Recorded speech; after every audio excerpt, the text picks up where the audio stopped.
السلام عليكم ورحمة الله وبركاته. حبايبنا أبطال أولى ثانوي، أهلا وسهلا بكم. معاكم مستر أحمد حسن على قناتكم مملكة المؤرخاتي، وإن شاء الله النهاردة جايين مع بعض نكمل رحلتنا، رحلة تاريخ أولى ثانوي، وبالتحديد درس الأول حضارة بلاد العراق القديم.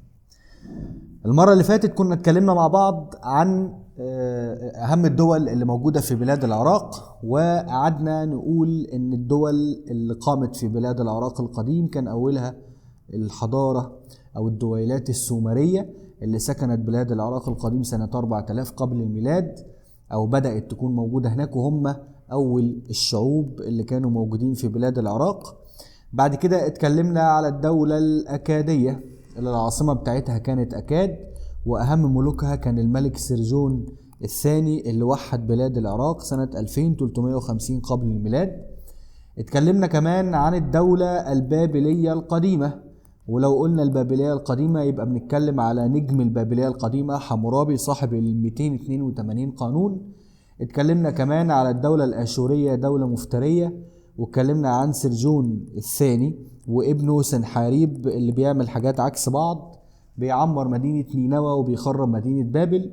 واتكلمنا أخيرا عن الدولة البابلية الحديثة اللي كان فيها نبوخذ نصر الثاني، الراجل المرعب اللي كان عنده كفاءة وإدارة عسكرية للبلاد قوية جدا. وفي النهاية انتهت الحضارة العراقية بالاحتلال. بدأ الفرس الأول، وبعد الفرس كان الإسكندر الأكبر، وبعد الإسكندر الأكبر كان السليوقيين اللي هو نسبة إلى سليوقس أحد القادة بتوع الإسكندر الأكبر، لأن الإسكندر زي ما قلنا مات دون وريث. وبعد السليوقيين مسك الرومان، وبعد الرومان رجع الفرس يمسكوا، وأخيرا حصل الفتح الإسلامي لبلاد العراق. شوية اللي احنا كتبناهم دول سريعا الجزء الخاص بالشرح اللي احنا خدناه المرة اللي فاتت، عشان النهاردة بقى نتكلم مع بعض على المظاهر بتاعة الحضارة العراقية أو مظاهر الحضارة هناك.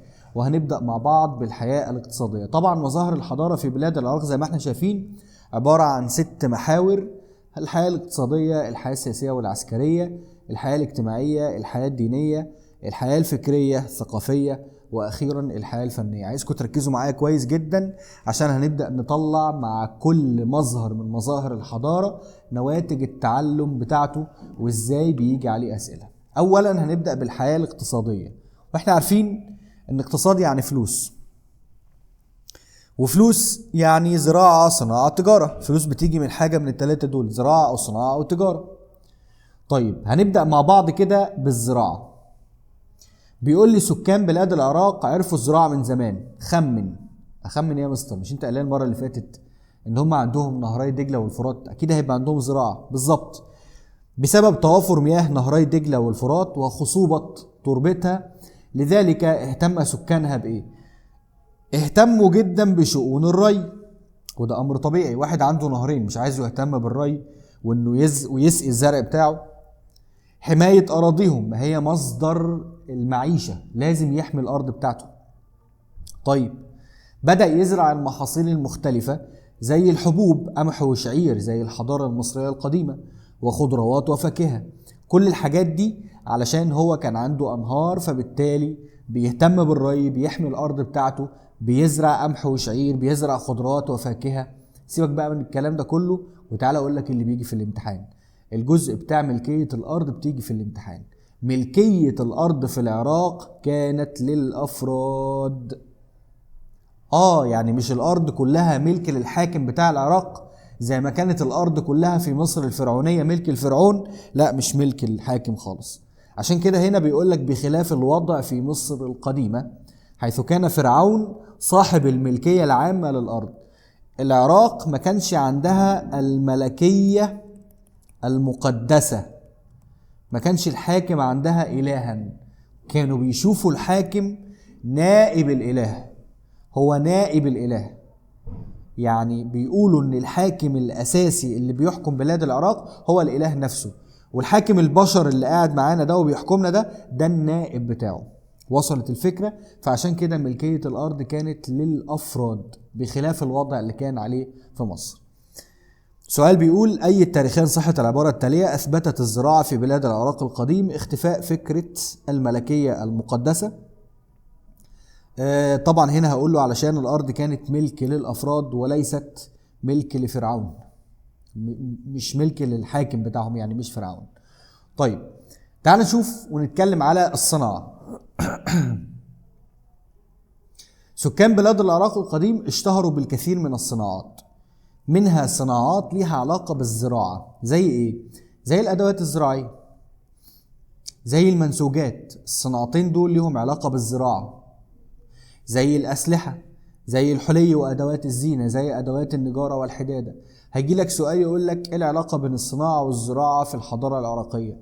هقول حيث كانت تصنع الأدوات الزراعية لكي تستخدم في عملية الزراعة، وتصنع المنسوجات من المحاصيل الزراعية. يبقى دي العلاقة ما بين الصناعة والزراعة في الحضارة العراقية. بالنسبة للتجارة بقى، فالرحلات التجارية في بلاد العراق نشطت بشكل كبير، واحنا مش عايزين نبقى بغبغانات كده بنردد وخلاص. عايزين نعرف الأماكن التجارية اللي أنا هشاور عليها دي على الخريطة شكلها عامل ازاي. تعالوا بس نعرف الأول الأماكن دي. قال لك إن التجارة نشطت في بلاد العراق مع بلاد الهند، مع بلاد فارس، مع آسيا الصغرى، مع بلاد الشام، مع مصر. طيب مش هنردد وخلاص زي ما قلت. تعالى كده نطلع على الخريطة. بص يا سيدي، لو احنا بصينا هنا كده على الخريطة اللي قدامنا دي، عايزين نشوف مع بعض العراق هتتاجر مع مين. طيب نشوف لكم بس ايه لون كده يكون واضح للقلم. مش عارف، انا ما بشوفش ايه لون اصلا، ما علينا. المهم بلاد العراق احنا قلنا هي البلاد اللي بين النهرين دول، دجلة والفرات، صح كده؟ ماشي. اكيد هيتاجروا مع اللي جنبهم الفرس، سهلة دي. واكيد هيتاجروا مع اللي جنبهم على ايدينا الشمال الشام، وطالما انت رحت الشام اكيد هتروح مصر، صح كده؟ يبقى فرس وشام ومصر سهلة اهو. ممكن تطلع ناحية الشمال في اخر الانهار بتاعتك دجلة والفرات، هتلاقي نفسك رحت عند اسيا الصغرى. اسيا الصغرى هي الحدود او اخر جزء من اسيا اللي تطلع منها تطلع على قارة اوروبا واليونان والاماكن دي. يبقى انا هنا عندي اسيا الصغرى. ممكن كمان لو رحت الخليج العربي ده وفضلت ماشي فيها يطلعك على محيط اسمه المحيط الايه؟ برافو عليكم، المحيط الهندي. والمحيط الهندي هتتاجر مع دولة الايه؟ الهند. يبقى لما اجي من الخريطة هنا اطلع الدول اللي كانت العراق بتتاجر معاها، هتتاجر مع جيرانها الاول الفرس والشام، هتتاجر مع اقرب حد لجيرانها مصر، هتتاجر مع اسيا الصغرى قريبة من بلاد الشام، هتتاجر مع الهند لان النهرين بتوع دجلة والفرات بيصبوا في الخليج العربي اللي هو هيروح عند المحيط الهندي ويتاجروا مع الهند. يبقى الموضوع منطقي ان احنا نقول ان بلاد العراق كانت بتتاجر مع الهند وفارس واسيا الصغرى وبلاد الشام ومصر. الطريقة اللي احنا عملناها على الخريطة دي هتخليك دايما فاكر بلاد العراق كانت بتتاجر مع مين. عرف العراقيون القدماء في تجارتهم المكاييل والموازين. وهنا هيجي سؤال محترم يقول لك ان بلاد العراق كان عندهم دقة وعدالة. ليه؟ علشان كانوا بيستخدموا المكاييل والموازين. في حاجة كمان بتدل ان هم عندهم دقة وعدالة، انهم كانوا بيستخدموا الاختام، وهنتكلم عنها دلوقتي حالا. الاختام، الختم اللي بيتختم بيه الورق ده. طيب بما ان هم بيستخدموا الاختام والموازين يبقى كل حاجة عندهم دقيقة، كل حاجة عندهم مظبوطة. ماشي. التواصل الاقتصادي بيننا وبين بلاد العراق، بين مصر وبلاد العراق، ازاي تواصلنا معاهم؟ قال لك كان في علاقات تجارية بين مصر وبلاد العراق، كنا بنبيع ونشتري منهم. والدليل على كده ان احنا لقينا في منطقة في الجيزة دلوقتي اسمها جرزة، حصلنا او لقينا فيها 4 اختام اسطوانية ختم مدور، والتي تنتمي الى حضارتي الوركاء وجمدة نصر في بلاد العراق القديم. يعني معنى كده ان احنا كنا بنشتري منهم الاختام دي. يبقى لما يقول لي في علاقة اقتصادية بين مصر وبلاد العراق، كل اللي انا هقوله له الحتة بتاعت الاختام اللي لقيناها في منطقة جرزة في محافظة الجيزة. طيب هنتكلم بعد كده على الحياة السياسية والعسكرية في بلاد العراق. كنا اتكلمنا ان انا عندي دويلات اسمها الدويلات السومرية، وعرفنا ان الدويلات دي كانت كل مدينة بتمثل دولة مع نفسها كده، كل حاكم بيطمع في الارض اللي جنبه عشان يكون امبراطورية واسعة. كل دويلة منهم او كل مدينة مستقلة مع نفسها، ليها الجيش بتاعها وليها الاسرة الحاكمة بتاعتها وهكذا. ده كان وقت الدويلات السومرية طبعا قبل ما سرجون الاول في الدولة الاكادية سنة 2350 قبل الميلاد يوحد بلاد العراق. الحتة اللي جاية دي بقى مهمة جدا جدا. بيقول لك كان الملك بمثابة الوكيل لمعبود المدينة في حكم البلاد. العراقيين بيعتبروا الحاكم الحقيقي للدولة هو المعبود بتاع المدينة، الإله بتاعهم، مش الملك. الملك ده النائب بتاعه، الوكيل بتاعه. عشان كده اختفت فكرة الملكية المقدسة. انت مش مقدس، انت مش إله. المصريين كانوا بيعتبروا فرعون فرعونا وإلها، لا، هو هنا بيعتبر الملك ده الوكيل بتاع الحاكم الحقيقي. طب مين الحاكم الحقيقي؟ المعبود بتاع المدينة. ماشي، ده نظام الحكم في بلاد العراق او النظام السياسي. هتكلم على الجيش في بلاد العراق. الحتة اللي جاية دي بتلخبط يعني عتاولة، فركزوا فيها قوي. بيقول لي الخدمة العسكرية كانت إلزامية أيام الحرب حتى جاء العهد الآشوري وأصبح الجيش دائم. واحدة واحدة. الخدمة العسكرية إلزامية وقت الحرب بس. يبقى لو جاب لي الدولة السومرية، الأكادية، البابلية، سواء الأولى أو التانية، هقول الخدمة العسكرية كانت إلزامية غصب عنك يعني وقت الحرب بس. إنما الدولة الأشورية دولة مفترية، خلوا الجيش دائم، حرب او مش حرب انت في الجيش. عشان كده لما نيجي نشوف السؤال اللي قدامنا ده، بيقول لي اختلف نظام التجنيد بالدولة الاشورية عما سبقها من حضارات العراق القديم في ظهور التجنيد الالزامي. لا، هو الزامي على طول وقت الحرب يعني. الهدف من التجنيد، ما هو الهدف اقامة جيش قوي، هو الاقبال على التجنيد ولا مدة التجنيد؟ مدة التجنيد طبعا. واحد إلزامي وقت الحرب بس، والتاني على طول موجود على طول اللي هو الجيش أصبح دائم، فمدة التجنيد هي الإجابة الصحيحة. طيب، الجيش بتاع العراق امتاز بالقوة والبراعة في القتال والتطور في فن الحرب، ولذلك استطاع تحقيق انتصارات كثيرة وإقامة إمبراطوريات واسعة خاصة في عهد الملوك الأقوياء. يعني بحب أنا الكلام العايم ده، مفيش أي معلومة مهمة هنا أقدر أخدها غير 3 حاجات. تعال ألخصهم لك. أول حاجة رقم 1 دويلات المدن، إن كل مدينة لها الحاكم بتاعها ولها المعبود بتاعها. رقم 2 الحاكم الحقيقي، مين الحاكم الحقيقي لبلاد العراق؟ هو المعبود، الإله بتاعهم. 3 الجيش إلزامي ودائم.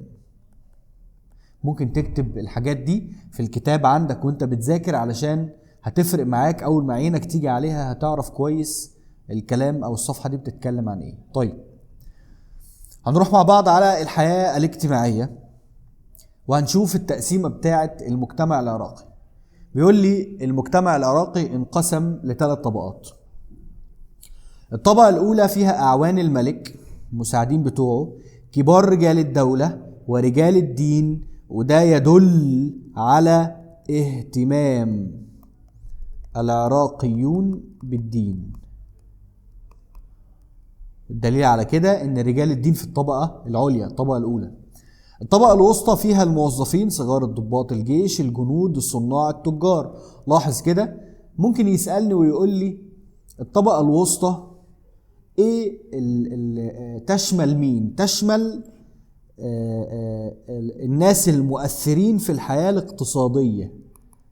يعني لو قال لي الاقتصاد في بلاد العراق قائم على انهي طبقة من ال3؟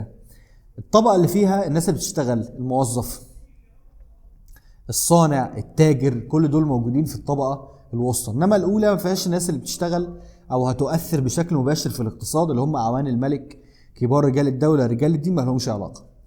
طيب والطبقة الدنيا دي بقى فيها 3 أنواع من الناس. النوع الأول هو أسرى الحروب. دولة العراق بتحارب دولة، خدت أسير، ده طبقة دنيا. طيب أسرى الحروب دي يعني إيه؟ يعني سياسة خارجية. يعني لما يقول لي إزاي أثرت السياسة الخارجية على الحياة الاجتماعية، هقول أن بسبب حروب بلاد العراق، دي سياسة خارجية، كان هناك أسرى حرب، ولذلك اتسعت الطبقة الدنيا، بقى في كتير أسرى حرب كتير. يعني الفقراء الذين يستدينون ولا يستطيعون الوفاء بديونهم، يبقى رقم 1 أسرى الحرب، رقم 2 الفقير اللي استلف ومش عارف يسدد الدين بتاعه، رقم 3 العبيد اللي اختطفوا من الموطن بتاعهم وبيتباعوا. يبقى أسير فقير عبيد، لا أسير فقير عبد، أسير فقير عبد، أسير فقير عبد، دول الطبقة الدنيا في بلاد العراق. إذا لما يقول لي إزاي السياسة الخارجية بتاعت بلاد العراق أثرت بشكل كبير على الطبقة الدنيا، هقول عشان أسرى الحروب، بكثرة الحروب العراقية أدت إلى اتساع الطبقة الدنيا، بقى في ناس كتير فيها. يعني عموما تحلى العراقيون القدماء بالآداب العامة واحترام كل منهم للآخر واحترام العادات والتقاليد. ماشي، هننتقل بعد كده للحياة الدينية في بلاد العراق. طيب هل الدين ليه مكانة عند العراقيين مؤثر؟ قال لك ده مش مؤثر بس، ده ليه تأثير عميق في حياة سكان بلاد العراق القديم. هنعيد نفس المعلومة اللي قلناها الصفحة اللي فاتت، وقال لك ان المعبود هو حاكم المدينة الحقيقي، والملك هو وكيل عنه مش اكتر من وكيل. المعابد في بلاد العراق، المعبد كان اسمه زاقورة، وجمعه كلمة زاقورات زي ما احنا شايفينها قدامنا كده. طب الزاقورات دي ليها أهمية ليه عند العراقيين؟ سؤال دلل. كان للزاقورات أهمية خاصة في نفوس العراقيين. أولا عشان بيتم فيها تتويج الملك، ودي حاجة سياسية. بيتم فيها إقامة الشعائر الدينية، دي حاجة دينية. بيتم تعليم الأفراد فيها، ثقافية. بيتم حفظ السجلات والعقود، إدارية. خدت بالك انت؟ سمينا كل حاجة بمسمى تاني، ودي المسميات اللي بتيجي في الامتحان. عشان كده بيقول لك كان للمعبد مكانة خاصة في نفوس العراقيين القدماء، فبجانب وظيفته الدينية كان له وظائف سياسية وثقافية، تشريعية وعسكرية، تنفيذية واجتماعية، عسكرية واقتصادية. طبعا الإجابة هتكون سياسية وثقافية. سياسية عشان بيتوج الملك فيها، بيتعين الملك يبقى الحاكم يعني فيها، وثقافية علشان بيتم فيها تعليم الأفراد. طيب الخصائص بتاعة الحياة الدينية في بلاد العراق كانت ايه؟ أول خاصية عندهم هي تعدد المعبودات. مستر شفت الكلام ده فين قبل كده؟ ايوه شفته في الحضارة المصرية القديمة. عشان كده تعدد المعبودات ممكن اكتب هنا عنده ايه؟ تشابه مع الحضارة المصرية القديمة. حلو. سكان بلاد العراق القديم قدسوا الظواهر الطبيعية كالشمس والقمر زينا، وكان في معبودات محلية واخرى عامة زينا. طب من اهم المعبودات عندهم المعبود انو، كبير المعبودات، وكان يمثل السماء، مش زينا. المعبودة عشتار، ربة الحب والحرب، مش زينا. وصلت؟ يعني أنا دلوقتي عرفت المعبودات اللي كانت موجودة عندهم، أنو وعشتار. أنو وعشتار دي المعبودات اللي كانت موجودة زي أمون ورع عندنا كده. طيب تاني خاصية عندهم الاعتقاد في البعث والخلود زينا، تشابه مع الحضارة المصرية القديمة. بيقول لك سكان بلاد العراق القديم اعتقدوا أو صدقوا يعني البعث والخلود، وحطوا الطعام والشراب مع الميت. بص الحتة اللي جاية دي مهمة قوي. وإن كانت الحياة عندهم بعد الموت غامضة. جامدة قوي دي.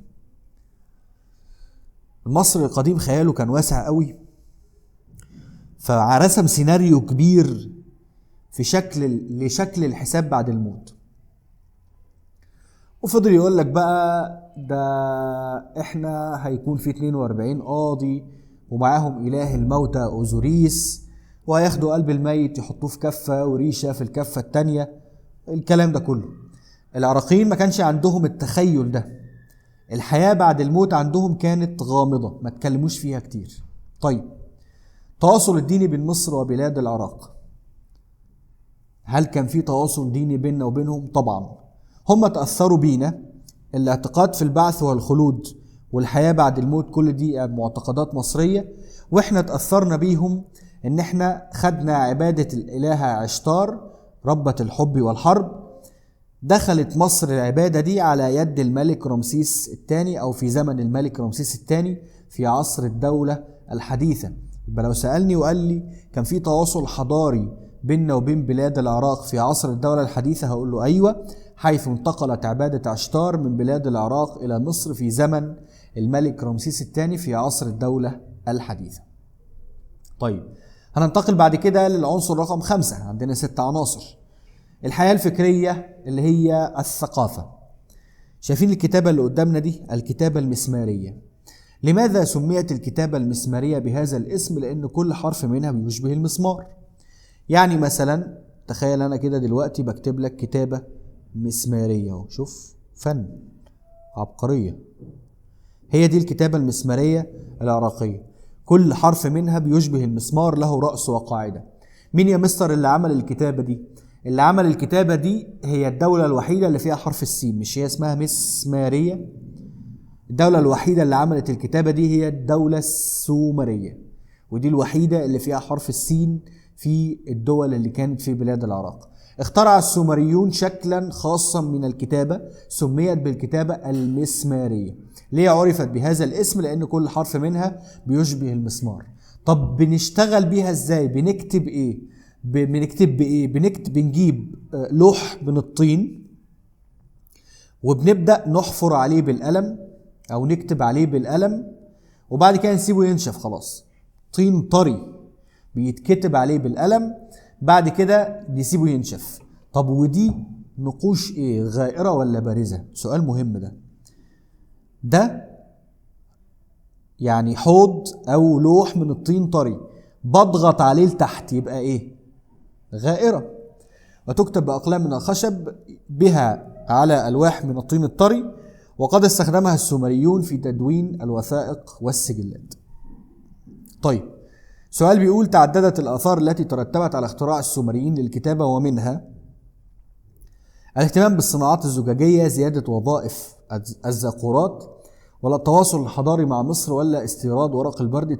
طبعا الإجابة هتبقى باء، زيادة وظائف الزاقورات. ليه؟ لأن احنا عارفين ان في المعبد من شوية كده خدنا ان المعابد عندهم بيتم فيها تعليم الأفراد الكتابة، فليها حاجة ثقافية، وفيها كمان حفظ السجلات والعقود.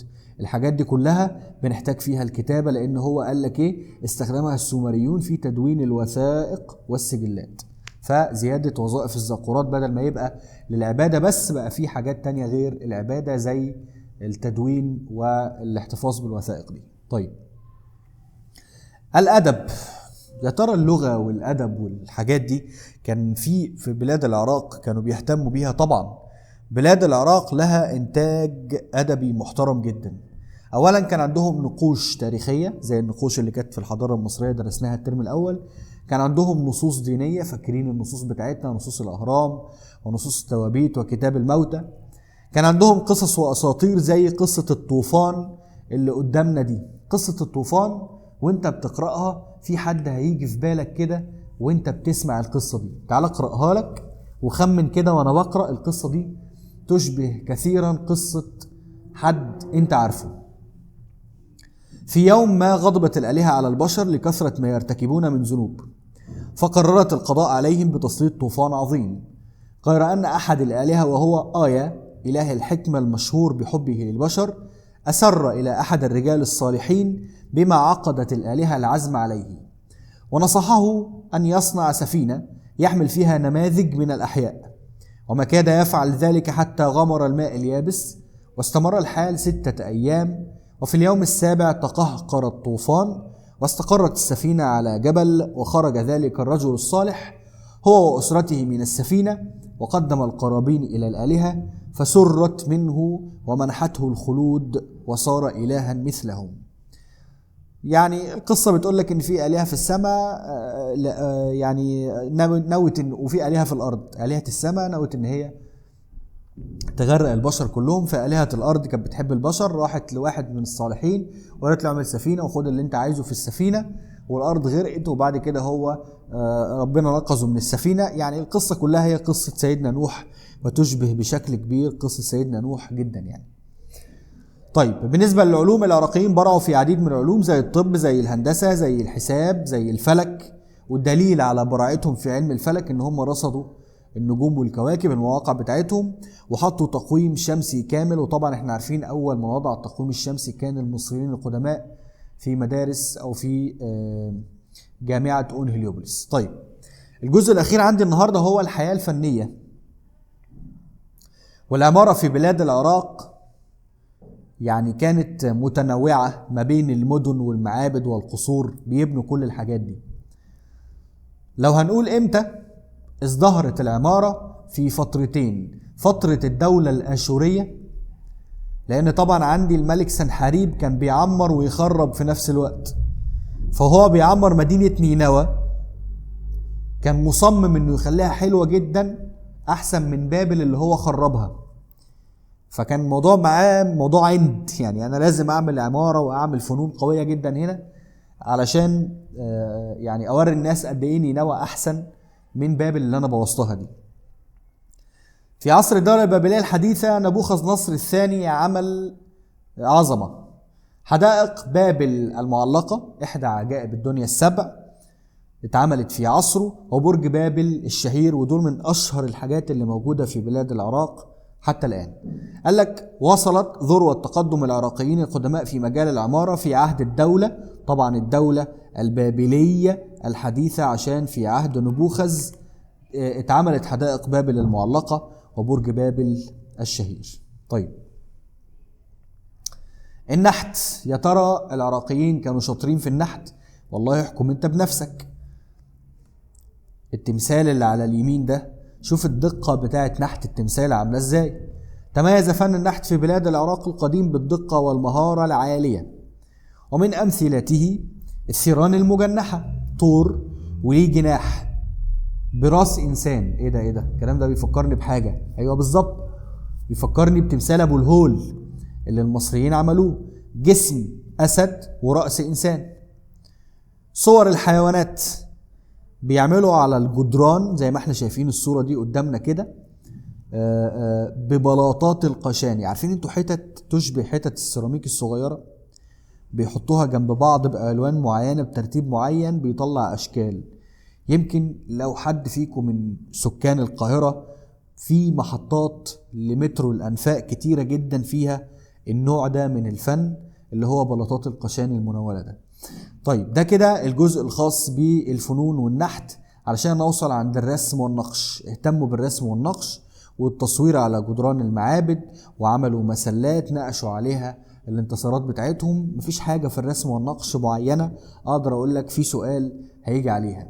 تعال بقى عند التواصل الثقافي والفني بين مصر وبلاد العراق.